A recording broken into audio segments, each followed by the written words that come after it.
que llegamos a la parashá Devarim, llegamos a la primera sección del quinto libro del Pentateuco de la Torá, el libro, el quinto, que es la quinta esencia de los cuatro anteriores. En este libro y en esta parashá, Moshe Rabbeinu, el padre de todos los profetas, él habla a todas las generaciones de Israel y de la humanidad y relata nuevamente todo el periplo de la humanidad, y el pueblo de Israel representa a la humanidad conectada, a la humanidad conectada con Hashem el Creador, y relata todo el periplo desde la salida de la esclavitud de Egipto hasta la llegada a las puertas de la tierra prometida. Y allí vuelve Moshe sobre todas las leyes de la Torá, que ya las estudiamos antes en los cuatro libros anteriores de la Torá, del Pentateuco. Pero ahora ya es una preparación práctica antes de la entrada de la Torá para poder cumplir con todas esas leyes, que son las leyes que producen la rectificación del ser humano, de los pueblos y del mundo en general. También el mundo mineral, vegetal y animal. Pero aquí tiene Moshe Rabbeinu tiene tres mitzvot que cumplir antes de despedirse de este mundo. Él ya nos explica a todo el pueblo de Israel de que luego de esto, luego de relatar todo el libro de Barim, el Deuteronomio, él se retira, pero él tiene tres mitzvot que cumplir. La primera es doblegar a Midian, la guerra con los midianitas. Midian significa imaginación. O sea, el último ticún del mundo es quebrar el postmodernismo, la imaginación al poder. Es decir, cada uno con su relato, con su imaginación.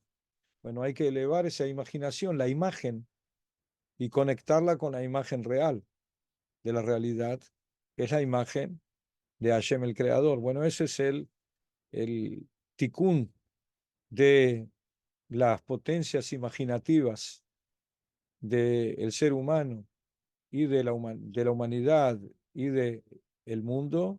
Eso, el profeta que tiene la imagen correcta, clara, de la visión de Hashem, él es el que tiene que hacer la rectificación. Por eso es la mitzvah de Moshe.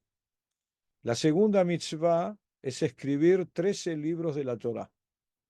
Él escribe 13 libros de puño y letra con el cincel en los papiros, 13 libros de la Torá tal como los tenemos hoy, uno para cada uno de los clanes de Israel. El 13º es para la tribu de Leví, los levitas y los coanitas, pero va a estar dentro del arca de la Torá, el Aarón HaKodesh, el arca sagrada.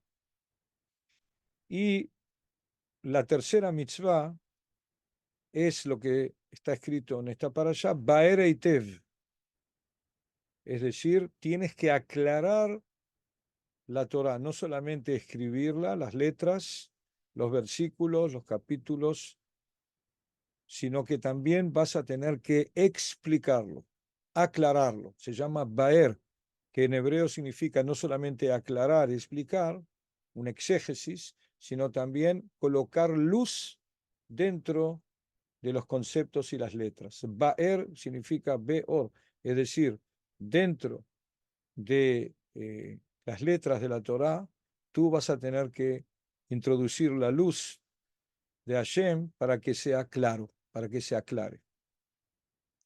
Pero dicen nuestros sabios en el Talmud que cuando le dice a Hashem Ba'er Eitev, aclara la Torá, explícala, eso quiere decir en 70 lenguas. Es decir, que Moshe Rabbeinu, la tercer mitzvah de él antes de retirarse, es traducir la Torá en 70 lenguas a las 70 naciones.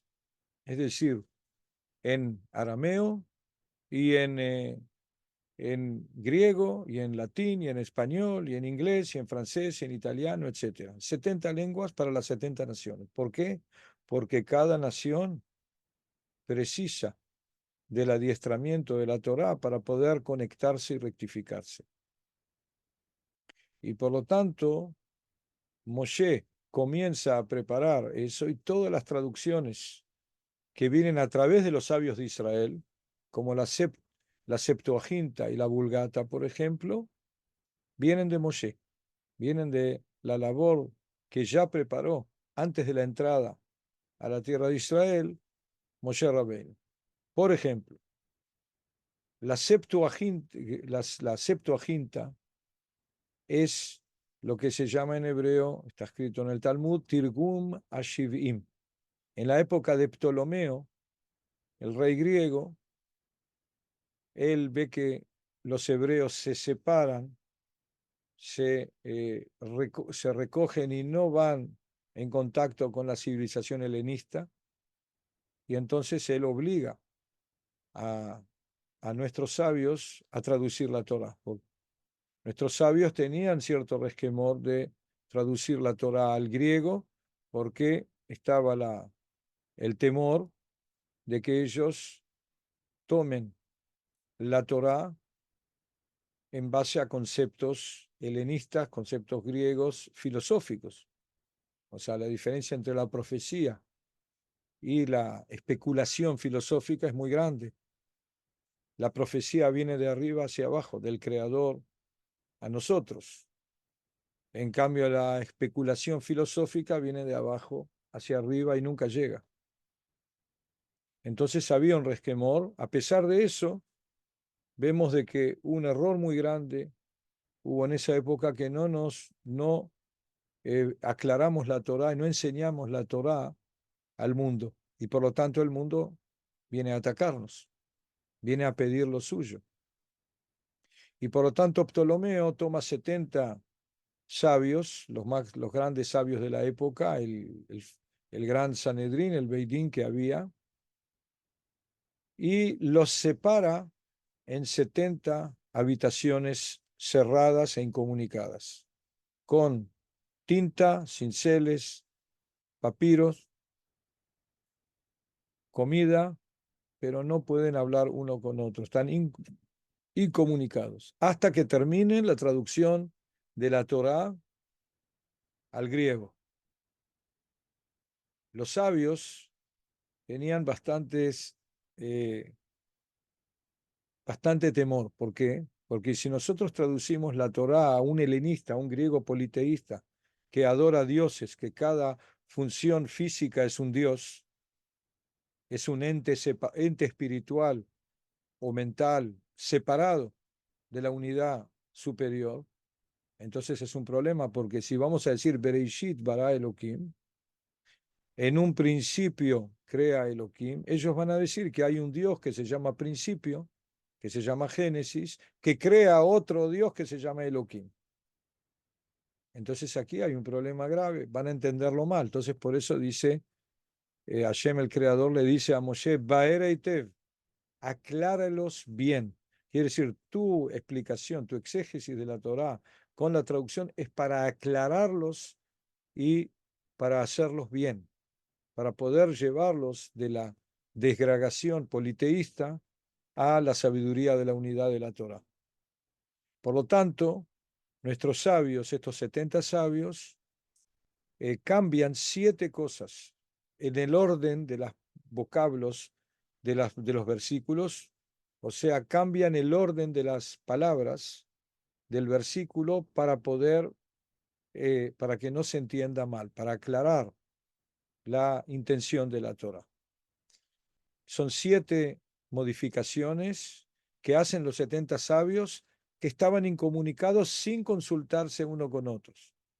En el Talmud de Babilonia, en el tratado Ta'anit, dice que Ruach HaKodesh, el espíritu de santidad, reposó sobre ellos tuvieron como una profecía que tuvieron un mensaje muy claro de Hashem el Creador, que eso es lo que tenían que hacer. 7 modificaciones, las mismas los 70. Entonces tenemos la Septuaginta, la traducción de los 70 sabios, con las 7 modificaciones del orden de los vocablos en 7 versículos, que son exactamente idénticas. Y ahí quedó la Septuaginta. Luego tenemos la Vulgata, mucho más tarde, que es traducido al romano, al latín romano antiguo, y que eso es la base, la Vulgata sobre todo es la base de los demás traducciones. Pero las traducciones hechas por gentiles, por cristianos o por musulmanes o de otra índole, no se llama eso Baereitev, no es lo que se llama lo que el creador nos le pidió y le exigió a Moshe, el gran profeta, aclarar. Porque cuando es la luz de la Torá es recibida en recipientes ajenos, no ilumina. Y la tiene que ser traducida por un sabio hebreo, y de esa manera esas 70 naciones van a poder recibir la luz de la Torá y poder ser rectificadas. Así comienza el quinto libro de la Torá, del Pentateuco, el Devarim, llamado Deuteronomio, que en realidad es una preparación práctica para el tikkun de toda la humanidad y todo el universo. Shabbat Shalom para todos.